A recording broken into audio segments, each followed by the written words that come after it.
7 जनवरी 2019 India ने पहली बार Australia में टेस्ट सीरीज जीता। बॉर्डर गवास्कर ट्रॉफी इंडिया का रहा। उस सीरीज में केएल राहुल का अच्छा प्रदर्शन नहीं था। 3 मैच के 5 इनिंग्स में राहुल ने सिर्फ 57 रन बनाए। ओडीआई में उन्हें ड्रॉप कर दिया गया, फॉर्म की वजह से नहीं। एक टीवी शो में हुए कंट्रोवर्सी की वजह से बीसीसीआई ने राहुल को बैन कर दिया था। 12 दिन बाद बैन तो हट गया, लेकिन राहुल को करियर और इमेज ठीक करने में सालों लग गए। लेकिन किसे पता था राहुल अपने मेहनत और डिटर्मिनेशन से एक दिन उसी ओडीआई टीम की कैप्टनशिप करेंगे। कन्नूर लोकेश राहुल का जन्म 18 अप्रैल 1992 को कर्नाटका के मंगलुरु शहर में हुआ। पिता केएन लोकेश एनआईटी कर्नाटका के फॉर्मर डायरेक्टर थे और अभी एक प्रोफेसर हैं। मां राजेश्वरी लोकेश मैंगलोर यूनिवर्सिटी में प्रोफेसर हैं। राहुल के पिता को क्रिकेट बहुत पसंद था। वो सुनील गावस्कर के फैन हैं, इसीलिए उन्होंने अपने बेटे का नाम सुनील गावस्कर के बेटे के नाम पर रख दिया। बाद में उन्हें पता चला कि सुनील गावस्कर के बेटे का नाम राहुल नहीं रोहन गावस्कर है, लेकिन तब तक देर हो चुकी थी। राहुल ने अपनी स्कूलिंग एनआईटी के इंग्लिश मीडियम स्कूल सूरतकल से की। राहुल पढ़ाई में बहुत अच्छे थे। बचपन से ही उन्हें क्रिकेट में इंटरेस्ट था। राहुल एनआईटी के कैंपस में दिन भर क्रिकेट खेलते रहते थे। पिता ने क्रिकेट की फॉर्मल कोचिंग के लिए शुरू में इनकार कर दिया था, लेकिन जब पड़ोसियों ने कंप्लेन किया कि जरा ख्याल रखिए, ये लड़का हमारे घर की कांच तोड़ देता है, तब पिता राजी हुए। राहुल जब 11 साल के थे तब वो अपने पिता के साथ घर से 18 किलोमीटर दूर एक क्रिकेट एकेडमी गए। वहां जाके राहुल ने वहां के कोच से पूछा, सर आप कहां और कितने बजे प्रैक्टिस करते हो? सैमुअल जयराज जो कि वहां के कोच थे, उन्होंने नेट्स की ओर इशारा करते हुए कहा, 3 बजे शाम से हम लोग वहां प्रैक्टिस करते हैं।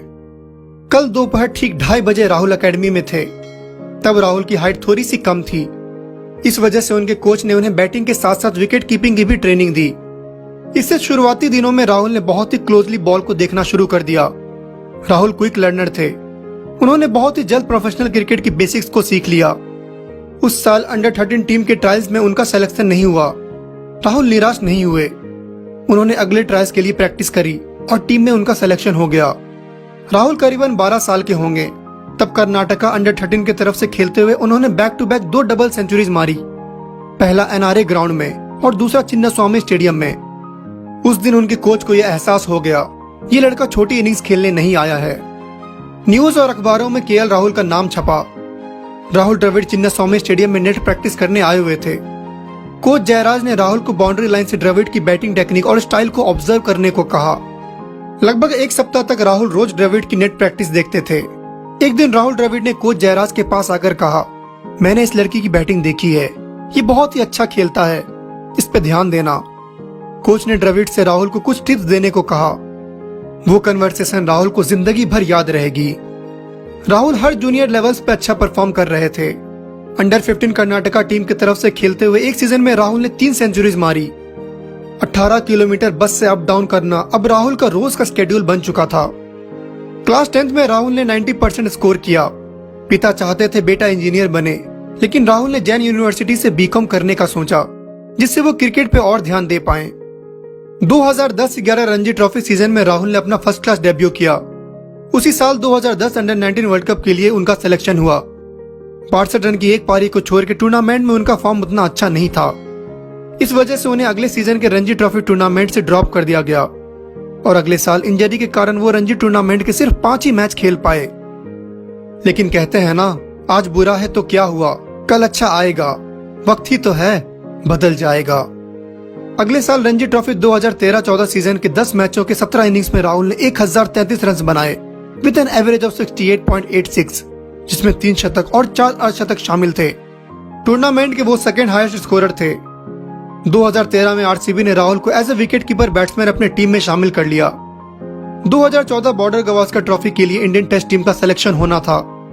एक सप्ताह पहले हुए दुलीप ट्रॉफी के फाइनल में साउथ जोन की तरफ से खेलते हुए राहुल ने मैच के दोनों इनिंग्स में सेंचुरी मारा, 185 और 130। सेलेक्टर्स ने केएल राहुल को वीरेंद्र सहवाग और गौतम गंभीर के आगे एज ए थर्ड ओपनर के रूप में सेलेक्ट कर लिया। 26 दिसंबर 2014 को एमएस धोनी के हाथ से केएल राहुल को अपना टेस्ट कैप मिला, लेकिन उस मैच में मिडिल ऑर्डर में बैटिंग करते हुए राहुल ने दोनों इनिंग्स में सिर्फ एक रन ही बनाए। अगले मैच में शिखर धवन की जगह इनिंग्स ओपन करते हुए राहुल ने अपना मिडन टेस्ट सेंचुरी मारा और सेलेक्टर्स और धोनी के डिसीजन को सही ठहराया। सीरीज से वापस लौटने के बाद राहुल ने 2014-15 रणजी ट्रॉफी के सीजन में उत्तर प्रदेश के अगेंस्ट एक ट्रिपल सेंचुरी मारा and became Karnataka's first triple Centurion. IPL 2014 में हैदराबाद की तरफ से खेल रहे राहुल को 2016 आईपीएल में आरसीबी ने वापस अपनी टीम में शामिल कर लिया। 11 जून 2016 को जिम्बाब्वे के अगेंस्ट उनका ओडीआई इंटरनेशनल डेब्यू हुआ और डेब्यू पे शतक मारने वाले वो पहले इंडियन क्रिकेटर बन गए। उसी टूर पे 18 जून 2016 को अपना टी20 इंटरनेशनल डेब्यू किया। आरसीबी के कैंप में विराट कोहली और एबी डिविलियर्स से राहुल ने बहुत कुछ सीखा। 2018 आईपीएल में पंजाब ने राहुल को 11 करोड़ में खरीद लिया। उस सीजन के पहले ही मैच में उन्होंने 14 बॉल्स में 50 रन मारे और टूर्नामेंट के थर्ड हाईएस्ट स्कोरर थे। 14 मैच में राहुल ने 659 रन बनाए with an average of 52.50 and strike rate of more than 155। 12 जनवरी 2019 को जब इंडिया ऑस्ट्रेलिया में पहली बार अपनी टेस्ट सीरीज की जीत का जश्न मना रही थी, तब केएल राहुल को बीसीसीआई की तरफ से सस्पेंशन लेटर आया।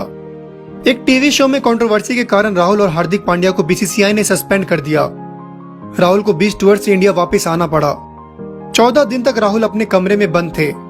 वो बाहर आने से डर रहे थे। उनके पेरेंट्स सोचने लगे अब तो बच्चे का करियर और इमेज सब बर्बाद हो गया।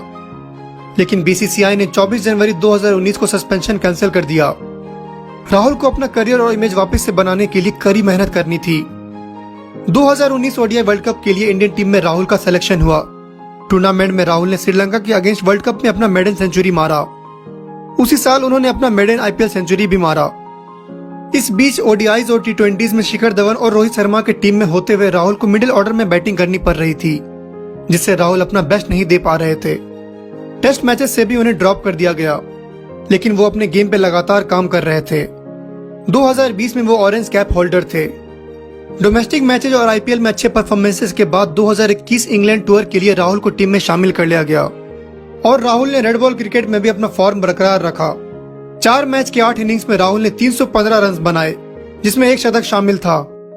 साल 2021 के आखिर में राहुल को रेड बॉल और व्हाइट बॉल का वाइस कैप्टन बना दिया गया। 3 जनवरी 2022 को साउथ अफ्रीका के अगेंस्ट सेकंड टेस्ट में राहुल ने पहली बार इंडियन टेस्ट टीम को लीड किया और कैप्टनशिप डेब्यू में ही उन्होंने हाफ सेंचुरी मार दिया। रोहित शर्मा के इंजरी के कारण 19 जनवरी 2022 से शुरू हो रहे साउथ अफ्रीका के खिलाफ ओडीआईज में राहुल ही इंडियन टीम की कप्तानी करेंगे। तो ये थी कहानी एक ऐसे प्लेयर की जिसने अपनी लाइफ में कई अप्स एंड डाउन्स देखे। कभी तो बैक टू बैक सेंचुरीज और कभी बैक टू बैक 2 सालों तक टेस्ट टीम से बाहर। लेकिन इस बंदे ने हमेशा अपने गेम पे ध्यान दिया, उसको हमेशा इंप्रूव करने का सोचा और देखिए आज वो इंडियन टीम का एक अहम हिस्सा है। तो हम लोग प्रे करते हैं कि राहुल यूं ही कमाल लाजवाब बैटिंग करते रहें और इंडियन टीम को लोकेश बनाए।